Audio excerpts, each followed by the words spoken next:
በስመ ስላሴ በስመ አብ ወወልድ ወመንፈስ ቅዱስ አሐዱ አምላክ አሜን። ስንክሳር ዘወርኃ ሐምለ 27 ስንክሳር ድሰምዕ ዘንብብ ፍቅሪ ጎይታ ኣብ ልቡ ይዕንብብ ሓለዋን ጸሎትን ናይ ቅዱሳን ደሞ ይረክብ። ዝክረ ጻድቅ ለዓለም የሉ ዝኽሪ ናይ ጻድቅ ንዓለም ይዝነብእ። ካብ ኩሉ ክፍእ ዘበለ ክድሕኑ ንቅዱሳን ተማሕፀኑ። በዚ ልሙዓንቲ ሐምለ 27 ወርሓዊ በዓሉ ኣምላኽናን ጎይታናን ኢየሱስ ክርስቶስ መድኃኔ ዓለም ክርስቶስ እዩ። ምሕረቱን ቸርነቱን ይቕረቱን ለውሃቱን ምስ ኩላትና ይኹን ኣሜን። ሐምለ 27 ሓደ ኣምላኽ ብዝኾነ ብኣብ ብወልድ በመንፈስ ቅዱስ ስም ኢትዮጵያዊት ቅድስቲ መስቀል ክብራ ዓረፍታ እዩ። ከምኡውን ቅዱስ ኣሞን ብሰማዕትነት ዓረፈ። ከምኡውን ድንግል ዝኾነት ቅድስቲ ቴዎጲላ ብሰማዕትነት ዓረፈት። ከምኡውን ናይ ነቢ ሕዝቅኤል ናይ ራእዩ ዝኽሪ እዩ። ናይ ወንጌላዊ ናይ ቅዱስ ዮሐንስ እውን ቤተ ክርስቲያኑ ኣብ እስክንድርያ ዝኸበረትሉ ዕለት እዩ። ናይ ወዲ ኣዳም ቅዱስ ሴት እውን ዕረፍቲ እዩ። ንሱ ድማ 205 ዓመት ነበረ። ንሄኖስ እውን ወለዶ። ንሄኖስ ምስ ወለደ ድማ 707 ዓመት ነበረ። ኣወዳትን ኣዋልድን ከዓ ቆልዑ ወለደ። ሙሉእ ዕድሚኡ ድማ 912 ኣብ ዝኾነሉ ጊዜ ብሰላም ዓረፈ ኣሜን። ቅዱስ ሕዝቅኤል ነቢ ቅዱስ ሕዝቅኤል ዝነበረሉ ኣብ ቅድሚ ልደተ ክርስቶስ ኣብ 500 ዓመት ኣከባቢ ክኸውን ከሎ ናይ ፄዋዌ ወይ ከዓ ምርኮ ኣባል እውን ነበረ። እስራኤልን ይሁዳን ናይ ባቢሎን ብምርኮ ክወርዱ ከለዉ ምስኦም ሓቢሩ ወሪዱ እዩ። እዚ ቅዱስ ካብቶም 4 ዓበይቲ ነቢያት ሓደ ክኸውን ከሎ ሓረግ ትውልዱ ድማ ብ48 ምዕራፋት ዝተዋቀረ እዩ። ኣብ ዘመኑ ኩሉ ቅድስና ዘዘውተረ እዚ ቅዱስ ካብ ሕያውነቱ ዝተለዓለ ብጸጋማይ ጸጋም ጎኑ ደቂሱ ስለዝጸለየ 600 ምውታን ኣተንሲ እዩ። ንወገኑ ንእስራኤላውያን ብዘይ ድኻም ምሂሩ እዩ። ቅድስቲ ቤተ ክርስቲያን በዛ ዕለት ዓብይ ራእይ ከም ዝረአየት ትምህርቲ ትምህር። እዚ ነቢ ኣብ ፈለገ ኮቦር ካብ ዝረአዮም ምስጢራትን እዚአን ይለዓላ። እቲ ሓደ ንእግዚኣብሔር ኣብ ዝባነ ኪሩብ ተቐሚጡ ክስለስን ክቅደስን ከሎ ርኢ እዩ። ናይ ኪሩቤል ገጽ መልክዕ እውን ብጉልሒ ተመልኪቱ እዩ። ኣብ ናይ ሕዝቅኤል ምዕራፍ 1 ፍቕዲ 1 ንረኽቦ። ካልኣይ ኣብ መጨረሽታ መዓልቲ ትንሣኤ ሙታንን ትንሣኤ ዘጉባኤን ከም ዝግበር ተመልኪቱ እዩ። ኣብ ሕዝቅኤል 31 ምዕራፍ 1 ንረኽቦ። ሳልሳይ ድማ እመቤትና ቅድስቲ ድንግል ማርያም ሆሃት ህትምቲ ወይ ከዓ ሆሃት ምስራቅ ናይ ምስራቅ ኣንፈት ኣፍ ደገ ኮይና ርእይዋ እዩ። እዚ ናይ ምብራቅ ኣንፈት ወይ ከዓ ማዕጾ ንዘለዓለም ከም ዝተሓትመ ክነብር እዩ። ናይ ሓያላን ጎይታ ከይከፈተ ኣትዩ ከይከፈተ እውን ወፅእ እዩ ኢሉ እዩ። ኣብ ናይ ሕዝቅኤል ምዕራፍ 44 ፍቕዲ 1 ክንረኽቦ ንኽእል ኢና። ኣብ መጨረሽታ ህይወቱ ድማ እስራኤል ንኽፍኣት ኣይገድፉን እዮም እሞ ነዚ ነቢ ኣሰቕዮም ቀተልዎ። በረኸት ናይ ቅዱስ ሕዝቅኤል ምስ ኩላትና ይኹን። ሰማዕት ቅዱስ ኣሞን። እዚ ቅዱስ ተርኑጥ ካብ እትበሃል ሃገር ዝተረኽበ ሰማዕት እዩ። ናብ ላዕለዋይ ግብፂ ኣብ ዝኸደ ጊዜ ናይ እንደገና ገዛኢ ንሰማዕታት ሒዙ ብጽኑዕ ከሳቕዮም ከሎ ተመልከተ። ንሱ ድማ ኣብ ቅድሚ መኮንን ቀሪቡ ናይ ጎይታና ኣምላኽነት መስከረ። እቲ መኮንን ድማ ሒዙ ዓብይ ስቃይ ኣሰቃዮ። ንምሉእ ስጋኡ ሰናጢቁ ምስ ደርበዮ ደጊሙ ብዓብይ ሽንካራት ሸንከሮ። ነገር ግን ንጎይታና ኣጸናኒዑ ካብ ቅስሉ ፈዊሱ ጥዑይ ገይሩ ኣተንስኦ። መኮንን ድማ ምስ ስቃይ ኣብ ዝደኸሞ ጊዜ ንቅዱስ ኣሞን ናብ እስክንድርያ ከተማ ለኣኾ። ኣብኡ ከሎ ድማ ጎይታና ተገሊጹ ስሙ ንዝጽውዕን ገድሉ ንዝጽሕፍን ኣብ ናይ ህይወት መጽሓፍ كم زتصحفو قال كدان مسأتولو سماعتنتو بعوت نخفصم نغرو شعو دما حيزم صنع ذنب زخنه فلي سكا تسقيو ويتنا دما كاب مكراو أدحنو فلي تأمرات سلاز جبرلو نزيز رأيو بزحات بناي قدس آمون أملاخ آمنا إنا اندابلو بمسكر سماعتنت تقبلو كابتن وشتي سماعتات دما بيو بيلا تبهال زدنجل نبرت نسا دما ناب مكونن كيدا وقويتانا تأمنت مكونن دما ناب وشتئتن إسات كتتا نجرجن اتي إسات أيك أطلان أب مجرشتا دما نرأسها بسيفي قريتهم ناي سماعتنت أخليل تقبلت دحري يوون أبالي زرؤن كل أكالن بسيفي اندا قرصو نقدس آمن بزح مساسقيوه نخسارو بسيفي قرصو سماعتنت دما تقبله أب منقسة سماعت دما ناي كبري أخليل تقبله رديت برخاتو يحضرنا بسألتو يمحارنا آمين كم أون قدستي عدنا مسكال كبرى أذا قدستي نقدس لاليبلا بعلت بيتهم كتكون كلا نايتو لدي هاجرا ولو لستا بوغنا أيوم نعابي صادق نقوس لاليبلا سبيتيا كابو دما استبارخة زخنة نيت بارك وليدايا نقدس لاليبلا نقدستي مسكال كبران نخلتي منتي كمرعو زعززة ملأك قدس كبرياليو ملأك قدس كبريال نقدس لاليبلا نب سماي نتيق وصيدو نزهان صوناي هنصا ديزاينن كالئن بزح مستيرات مسار ايون نب مدري مس ملسون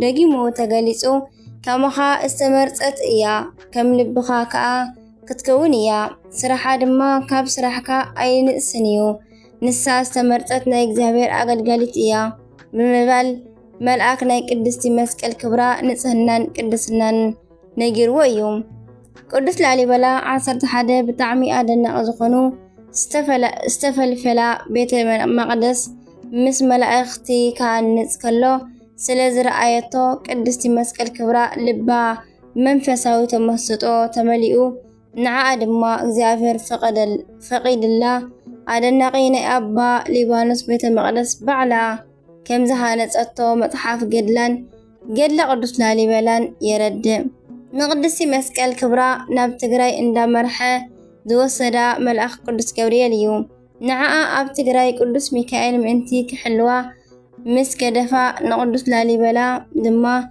ناب يرسالمن ناب منقسة سمايات او صيوايوم قدستي مسكال كبرى دما اب تجراي كوينا ملأخ اند حلوة كابسب تفليا بعابي تقارلو نبرت اب معالتي الف عسرت اشح اندا سجدت بعابي تقاللو كتنبر كلا ويتانا تقاليتو كبرى مس 36 قدسان آنستي معرم مخانو نقرا إذا قدستي بزو حوارياوي أغلقلوت فتصيمايا نمثالي وكان نابنت عب مسكال وقع جزي إسلام كاب معدو بحري اندا فلسو ناب إثيوبيا كموتو كلو بفقري اندا تقبلتن عند أنجدتن عيمانتن حجة إجزابيرن عند مهارات ناب كريستنا كم زعاتون كم زتمقون غير أيام ناي قدستي مسكال كبرى رديئتا برختا يحضرنا بصولتا يمحارنا آمين قدس يوحنس وانجلاوي أملاخنا إيسوس كريستوس أب قدس وانجلو كم زنقرنا أب منقسة سمات عابي سب وانجلاوي يوحنسيو أجي قدس هواريا كاب زوديوسن كاب مريم باوفليا توليدو أب أكبابي قليلا عابيو جنا أب قبزناو من مرهاني ألم تختلو ويو قدس يوحنس نقويتا كلمي كلهم حواريات تختلو ويو بولا حانتي مخنيات دما كاب قن نقويتا أي فلن نبرا سلانة هناؤن صبقنا فقري حلناؤن هسان كله بأحواتو حواريات موغوسو كفز بلا نبرا نقويتانا سقاب اقرا مسكال بمخطالو ندنجل أمي بيتنا تقبيل ايو مس أمي بيتنا دما 15 عامتات تقميتو مزقبا مستير كونام أشم كايدو كابلك اسب كابل علان ملأختي كمان معارقو زعبي خنا سبن تبقعه ንመላእኽቲ ክርኢ ከኣሉ እዩ።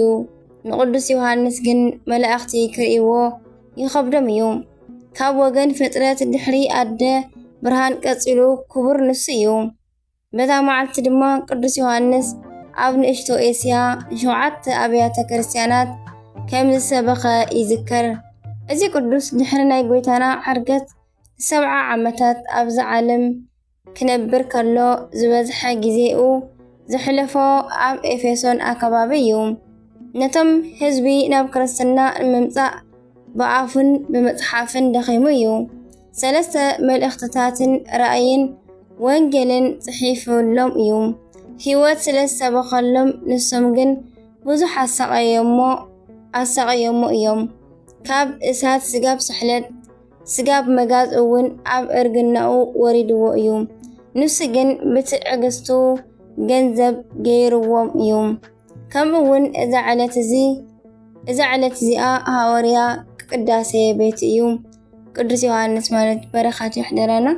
ኣዴና ቤተ ክርስቲያን ድማ ንቅዱስ ዮሃንስ ክትጽውዖ ከላ ከምዚ እንዳበለት ትጽውዖ ወንጌላዊ፣ ሃዋርያ፣ ሰማዕት ዘእንበለ ደም፣ ኣቡ ቀለምሲስ፣ ምስጢራት ዝረአየ፣ ታኦሎጎስ፣ ነባቤ መለኮት፣ ወልደ ነጎድጓድ፣ ደቀ መለኮት ወምስጢር፣ ፍቁረ እግዚእ፣ ርእሰ ደናግል፣ ናይ ደናግል ሓለቓ፣ ቁጽረ ገጽ፣ ዘረፈቀ ውስተ ህጽኑ ለኢየሱስ፣ ኣብ ጎኒ ጎይታ ዝቕመጥ ንስር ሰራሪ፣ ልዑለ ስብከት፣ ምድራዊ መልአክ፣ ዓምደ ብርሃን፣ ሃዋርያ ትንቢት፣ ቀርነ ቤተ ክርስቲያን፣ ኮከበ ከዋክብት፣ ኣብ ልዕሊ ቅዱስ ዮሃንስ ዝሓደረ ናይ እመቤትና ቅድስት ድንግል ማርያምን ናይ ሓደ ወዳን ፍቕሪ ኣብ ልዕለና እውን ይሕደር።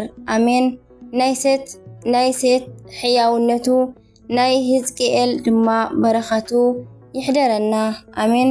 ሐምለ 27 ዝኽበሩ ዓመታዊ ናይ ቅዱሳን በዓላት ቅዱስ ሴት ነቢ ወልደ ኣዳም፣ ቅዱስ ሕዝቅኤል ነቢ፣ ቅዱስ ዮሃንስ ወልደ ነጎድጓድ ወይ ከዓ ወንጌላዊ ቅዳሴ ቤቱ፣ ቅዱስ አሞን ሰማዕት። ወርሓዊ በዓላት ድማ ናይ ጎይታናን ኣምላኽናን መድኃኔ ዓለም ክርስቶስ በዓለ ስቕለት፣ አቡነ መብዓ ጽዮን፣ ቅዱስ መቃርስ ናይ ኩሎም መነኮሳት ሓለቓ ዝኾነ ቅዱስ ያዕቆብ ዘጎሙድ፣ ቅዱስ ገላውዲዮስ ሰማዕት ንጉሰ ኢትዮጵያ፣ ንጉስ ቅዱስ ቢፋሞን ጻድቅን ሰማዕትን፣ ማር ቅዱስ ፊቅጦር ሰማዕት፣ አቡነ ተክለ ሐዋርያት። አሜን። ኣነ ልዑል እግዚአብሔር እምሕል ኣለኹ ሓጥእ ካብ እኩይ መገዱ ክምለስ እምበር ብሞት ሓጥእ ባህ ኣይብለንን እዩ ይብል ጎይታ እግዚአብሔር። ስለዚ አንቱም ህዝቢ እስራኤል ስለምንታይ እትሞቱ ካብቲ እኩይ መንገድኹም ተመለሱ ኢልካ ንገሮም በሎ። ኣብ ናይ ምዕራፍ ሕዝቅኤል ምዕራፍ 33 ፍቕዲ 11 ንረኽቦ። አሜን። በረኸቱም ይሕደረና። ዝወደቐ ዝነጠበ ቃል ኮነ ዜማ ፊደል በኣፈ ቅዱሳን ትጓል መላእክቲ ተኣረመለይ። አሜን አሜን። ዘኣቅረብኩ ማህሌተ ኣዘኪሬ ኣላፈ እምዕለት ተጸምዱከ ዘልፈ ለላ ኣነብብ ተወክፈ ዘንዴትየ መጽሓፈ አንተ ረሰይከ እግዚኦ ጸሪቀ መበለት ውክፈ እምዕሊ አብኡ ብኡላን ዘተርፈ ይብል። በረኻት ይሕደረና። ስንክሳር ድሰምዕ ዘንብብ ፍቅሪ ጎይታ ኣብ ልቢ ይዕምብብ። ሓለዋን ጸሎትን ናይ ቅዱሳን ድማ ይረክብ። አሜን። ዝወደቐ ኩሉ በኣፈ ቅዱሳን ትጓል መላእክቲ ተኣረመለይ። ወስብሐት ለእግዚአብሔር ወለወላዲቱ ድንግል ወለመስቀሉ ክቡር። ምሕረትን ቸርነትን ለውሃትን ይቕሬታን ናይ ጎይታናን ኣምላኽናን መድሓኒናን ኢየሱስ ክርስቶስ ናይ መድኃኔ ዓለም ኣምላኽና ምስ ኩላትና ይኹን። አቡነ ዘበሰማያት ንበል።